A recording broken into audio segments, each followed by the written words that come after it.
Qui parmi vous a été arrêté à cause du cannabis? Je n'aime pas sortir ces photos parce que je repense à lui et ça me fait mal.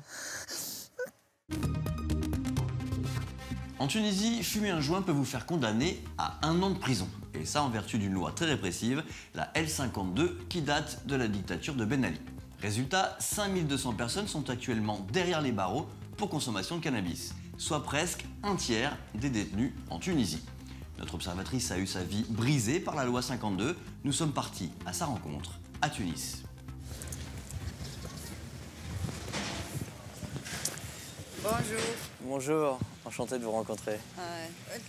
Donc vous voulez nous parler de la L52, cette fameuse loi qui criminalise le cannabis. Oui, je veux vous parler de la loi 52 et de ce que vit mon fils Wael, qui a été condamné à 1 an de prison pour consommation de cannabis. Sa situation est maintenant très compliquée. Je vous invite à venir chez moi pour en parler. D'accord.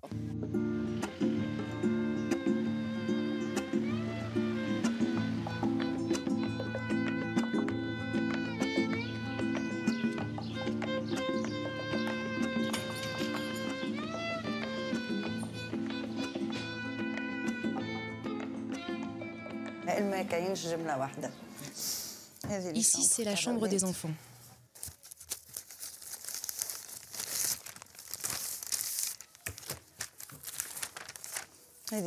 Ça, c'est la photo de Wael. Il me manquait. Je n'avais pas de photo récente de lui. Il a pris cette photo et me l'a donnée. Je n'aime pas sortir ces photos parce que je repense à lui et ça me fait mal. Le médecin m'a dit qu'il était malade, qu'il fallait le mettre sous traitement, qu'il soit suivi par un psychiatre. Mais il n'est pas soigné en prison. Il s'est lacéré ici, les avant-bras. Déjà là, sur cette photo, il avait les avant-bras couverts de coupures. Je lui ai rendu visite jeudi dernier. Il m'a dit qu'ils l'ont mis avec des détenus condamnés pour meurtre. Quand il était dans la prison de Nador, ils l'ont mis avec des salafistes. Ça, c'est l'erreur des prisons. Comment se fait-il qu'on mette un délinquant avec des condamnés pour meurtre et des salafistes? Ça ne se fait pas. Mais ils l'ont fait. Si un enfant ou un jeune est arrêté, qu'il l'oblige à nettoyer, qu'il lui fasse nettoyer la Tunisie d'est en ouest s'il le faut. Mais il ne faut pas le mettre en prison dès la première fois, parce qu'il ne peut rien en ressortir de positif. Ça vient de Wael. Ce canari, il me l'a donné quand il était à la prison de Mahdiya. C'est le premier canari qu'il m'a envoyé de cette prison. Celui-là s'appelle Wael. Il lui a donné son nom. Il m'a dit, comme je ne suis plus avec toi, tu dois l'élever comme si c'était moi. C'est Wael.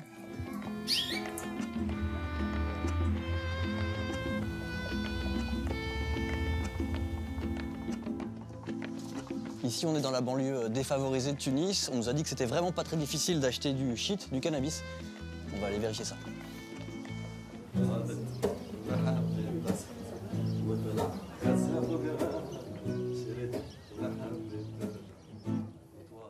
Bonjour. Bonjour. Vous habitez le quartier? Vous êtes d'ici? Oui, oui. Est-ce qu'il y a beaucoup de jeunes qui fument du cannabis ici? Tout le monde. Beaucoup, 70%. Qui parmi vous a été arrêté à cause du cannabis? Moi, tous. Vous avez tous été arrêtés à cause du cannabis? Tous. Et moi 2 fois. Juste, c'est quoi ça? J'ai été condamné à 1 an et demi de prison et 1500 dinars d'amende. Je ne l'ai pas payé. Je n'ai pas de quoi la payer.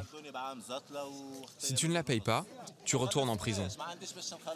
L'amende augmente et quand elle atteint 10 000 dinars, ils te remettent en prison. Les jeunes ne veulent plus parler sur cette place car il y aurait des indices de la police. Ils nous emmènent un peu plus loin dans le quartier. La police nous cherche des problèmes. Si tu vis dans un quartier populaire, tu es tout de suite soupçonné de prendre de la drogue. Si la police t'arrête au cours d'une bagarre, ils te font passer le test pour détecter la drogue. C'est une excuse, le cannabis, pour arrêter les gens, c'est ça? Oui, c'est ça. Même si tu n'as rien fait, ils te font subir le test d'urine. Est-ce que vous pouvez m'expliquer comment ça s'achète le cannabis ici? Il y a des dealers partout en Tunisie. Des dealers qui sont avec des morceaux comme ça. L'un d'entre eux veut nous montrer qu'il est très facile d'acheter de la drogue à quelques pas de là. C'est du cannabis. C'est des barrettes de cannabis. Et qu'est-ce que c'est la pilule qui est là? C'est de l'artane, un psychotrope. Ça fait quoi comme effet ça? Ça te calme. Tu sens plus le stress. C'est plus fort que le cannabis ça? Oui. La peine de prison pour le cannabis et pour les drogues dures, c'est la même ou elle est différente? Non, pour le cannabis, c'est 1500 dinars d'amende et 1 année de prison. Mais pour les cachets, on te condamne à 6 mois, mais en général, après 3, on te relâche. La loi 52 ne touche pas uniquement les milieux défavorisés. Ici, Atef, peintre, et Aladine, cinéaste.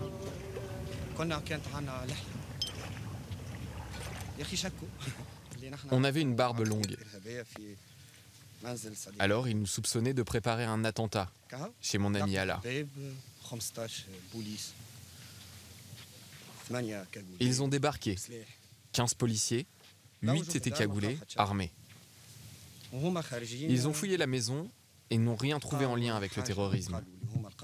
Mais en partant, ils ont trouvé un truc. Du cannabis. Du cannabis. C'est ça.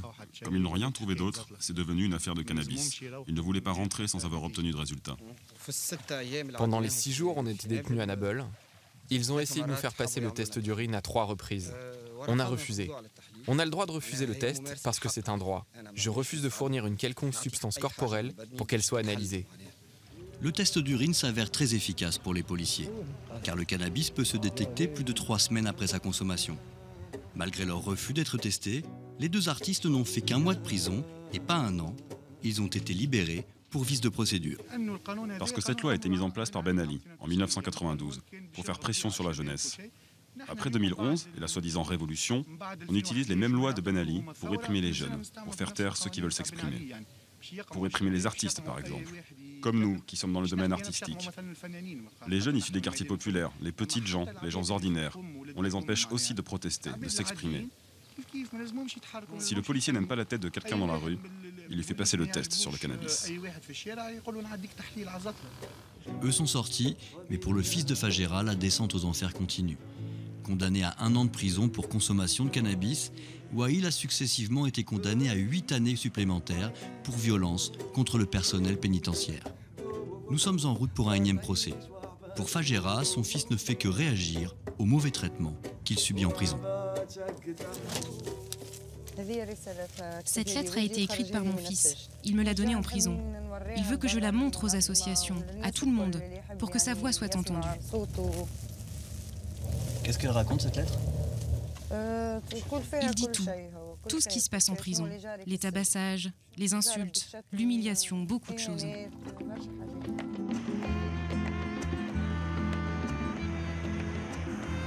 Sorti du tribunal, pour une fois, les nouvelles sont bonnes. Cette fois, il n'a pas été condamné. Bien, merci.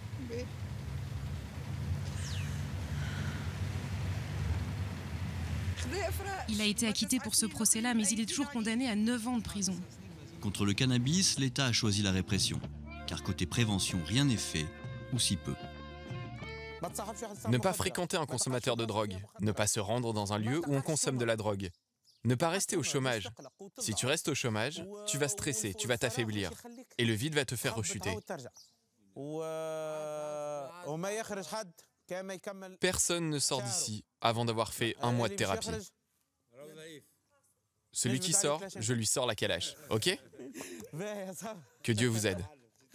Allez-vous-en. Ici à Sfax, le seul centre de désintoxication de tout le pays. La structure était financée par une organisation internationale, mais la subvention s'est arrêtée et le centre est moribond. 14 patients et un psychiatre qui vient 2 fois par semaine. Je t'en prie, assieds-toi. Tu es là depuis combien de temps? En comptant aujourd'hui 9 jours. Et avant de venir, tu étais déjà arrêté? Oui, j'avais arrêté 3 jours avant. Pendant ces 3 jours, tu étais stressé? Oui, j'étais stressé. Quel genre de stress? J'étais nerveux. Oui. Des fois, je me bagarre avec ma mère.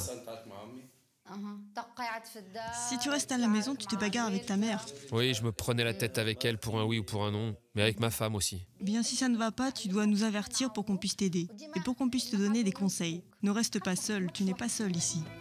Le centre va fermer ses portes dans quelques semaines. Pourtant, les patients continuent d'arriver. Bon, vous l'avez amené. Oui, je veux qu'il reste ici, chez vous, pour qu'il soit sevré. On aimerait bien l'accueillir, mais comme vous a dit mon collègue, on est en pleine crise. Ils sont venus avec une lettre d'admission établie par un hôpital public. Ils veulent faire interner leur fils. Mais actuellement, nous accueillons notre dernier groupe de patients. On n'a plus les moyens. On ne sait pas quoi faire. On a 380 patients en liste d'attente. C'est l'unique centre. Nous ne demandons pas l'impossible. On remercie le Fonds mondial qui nous a financés pendant 7 ou 8 ans. Maintenant, c'est au ministère de la Santé de prendre ses responsabilités et d'intégrer ce centre définitivement. Le président tunisien a déclaré qu'il souhaitait assouplir la loi 52, notamment en limitant les peines de prison aux récidivistes et en envoyant les autres en cure de sevrage. Un amendement a même été proposé par le gouvernement, mais il n'est jamais passé au vote. Peut-être parce qu'il n'existe en réalité aucun centre où envoyer les fumeurs de cannabis. Nous avons sollicité une rencontre avec un responsable au ministère de la Justice pour éclaircir ce sujet. Il nous rappelle. On avait convenu d'une interview au départ et vous me dites que la personne n'est plus disponible. Oui, le contexte général ne permet pas. Mais est-ce qu'on pourrait parler avec quelqu'un d'autre? Est-ce qu'on pourrait parler avec quelqu'un au cabinet? Quelqu'un du ministère de la Santé. Mais... Un partenaire. Ouais, mais nous, c'est vraiment avec le ministère de la Justice qu'on veut parler, parce que la L52, ça dépend du ministère de la Justice. Désolé, c'est leur décision, donc je ne peux pas. Menaces terroristes, mouvements sociaux, le gouvernement tunisien a d'autres priorités que la réforme de la loi 52. Une loi qui continue pourtant à broyer des vies. Pour Fejra, comme pour des milliers d'autres mères, les visites en prison vont donc continuer à s'enchaîner.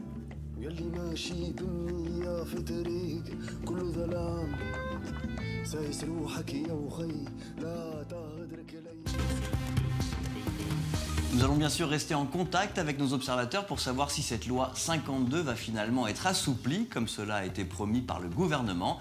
En attendant, si vous voulez réécouter la musique que nous avons utilisée dans ce reportage, je vous encourage à aller visiter la page YouTube du très talentueux Mehdi El Hamdi. Et je vous dis à bientôt sur les observateurs.